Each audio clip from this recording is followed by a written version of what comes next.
জয় গুরু ইষ্টপ্রাণ দাদা ও মায়েরা, আজ ইষ্ট প্রসঙ্গে পরম পূজ্যপাদ শ্রী শ্রী আচার্যদেবের এই অমৃতময় কথাগুলি জেনে নেব।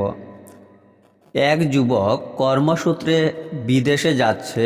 পরম পূজ্যপাদ শ্রী শ্রী আচার্যদেব তাকে বললেন, যাবে, ঠাকুরকে মাথায় নিয়ে যাবে। ঠাকুরের জন্য ভিসা পাসপোর্ট লাগবে না।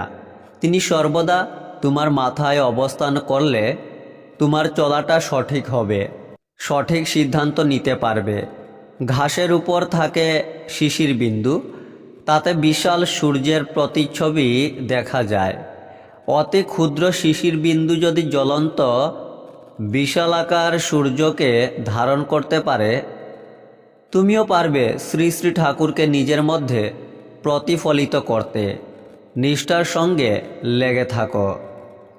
আচার্যদেবের কাছে আশা ও ভরসা পেয়ে উদ্দীপ্ত হয়ে ওঠে যুবকটি। জয় গুরু।